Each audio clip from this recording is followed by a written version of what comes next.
it's day 6 of Book of Proverbs. In the month of December, I'm going over one chapter a day. And on chapter 6, Solomon gives us this like daily life lessons. And it starts on verses 1 through 5, but warning us against financial entanglement. And it starts by saying, my child, if you have put up security for a friend's debt or agreed to guarantee the death of a stranger, if you have trapped yourself by your agreement and are caught by what you said, follow my advice and save yourself. For you have placed yourself at your friend's mercy. Now swallow your pride. Go and beg to have your name erased.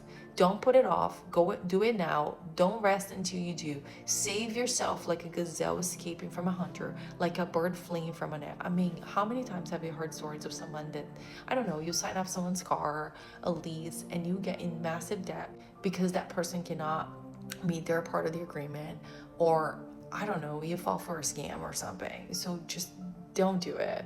Don't ask anybody to do it for you either. And then the second portion, it warns us against laziness on verses 6 through 11. And it tells us that we need to learn things from an ant.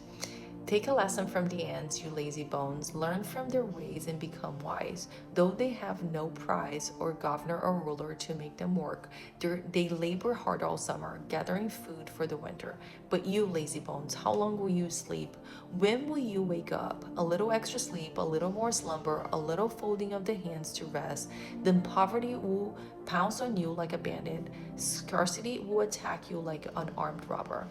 How many times we see things happen where we don't prepare ourselves for difficult seasons, and then we get caught up unprepared with no money or no resources. And God is telling, hey, learn wisdom from the ants and learn how to be disciplined without anybody asking you. Be hardworking and plan ahead.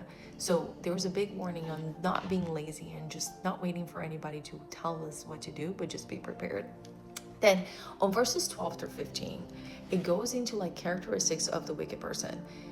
It basically gives us a warning of things that we should look out on people. So verse 12 will say, what are worthless and wicked people like? They're constant liars, signaling their deceit with a wink of the eye, a nudge of the foot, or the wiggle of fingers. Their perverted hearts pour evil, and they constantly stir up trouble, but they will be destroyed suddenly, broken in an instant beyond all hope of healing. So it tells us, hey, watch out for these things because that's what wicked people do. You might see one of it or all of it. Then it goes into chapters, verses 16 through 19, where it pointed out a few things that it grieves God's heart very deep, and that we should watch out for that on people, but also make sure that we're not doing any of these things. And we start by saying there are 6 things the Lord hates. No, 7 things he detests.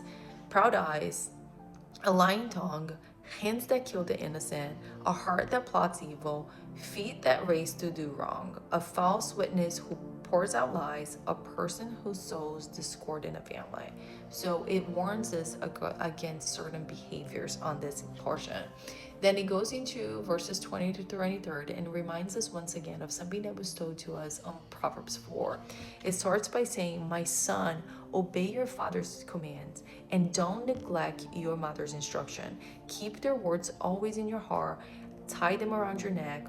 When you walk, their counsel will lead you. When you sleep, they will protect you. When you wake up, they will advise you. For their command is a lamp and their instruction is a light. Their correctiveness is discipline. Their correctiveness, discipline is the way to life. So again, remind us to listen to God's instruction, and also that discipline from God is not restriction but protection for our life. Then he goes into verses 24 through 35, which talks again, warning us about the adulterous women and also talking about some of the consequences of adultery. On verse 24, it says, it will keep you, and it's referring to the listening to the parents' advice on the previous 3 verses. It will keep you from the immoral woman, from the smooth tongue of a promiscuous woman. Don't lust for her beauty. Don't let her coy glances seduce you, for a prostitute will bring you to poverty, but sleeping with another man's wife will cost you your life. And then it says, can a man scoop a flame into his lap and not have his clothes catch on fire? Can he walk on hot coals and not blister his feet? Again, it shows on these verses that one, sin looks attractive and seductive, but we shouldn't fall for it. And adultery looks attractive, But there's no such a thing as just flirting with the idea. The moment that you start entertaining the temptation, you're already in trouble. So it goes into verse 29 by saying, so it is with the man who sleeps with another man's wife.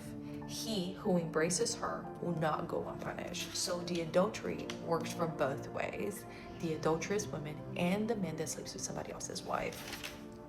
Then on verses 30 to 35, it warns us about some consequences of the adultery. It says, excuses might be found for a thief who steals because he's starving.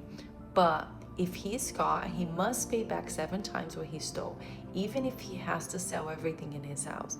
But the man who commits adultery is another fool. For he destroys himself, he will be wounded and disgraced. His shame will never be erased. For the woman's jealous husband will be furious, and he will show no mercy when he takes revenge. He will accept no compensation, nor be satisfied with a payoff of any size. It compares the adultery, it's like the jealousy that comes from the person that's betrayed, right? That if you rob because you're starving, because there's an understanding, oh, you did because you were starving, okay, you're gonna pay back. But with the adultery, there's no paying back. There's no coming out of it. The only end of adultery is destruction. And it also gives us this idea that the adultery not only causes like the end of a marriage and the financial because it takes you to poverty, but it also creates this problem for the person that's betrayed, which is the jealousy. So it really warns us once again to avoid adultery, that's a path that leads to death. So on chapter 6, it tells us to avoid getting into any co-signing of any type of financial, to stay away from that and avoid it. So then it warns us against laziness and how we should be disciplined, hardworking, and prepare ahead without having anybody tells us to do that. Then gives us some characteristics of the wicked person, but also some things that we should avoid on verses 16 through 19, and some things that we should look out on other people that deeply grieve God's heart. Then reminds us once again that we should be obedient to God's wisdom. Then on the final part, it tells us once more that adultery is a problem that's going to cause death. Even though it looks very attractive and seductive, it only leads to one thing, and it's death.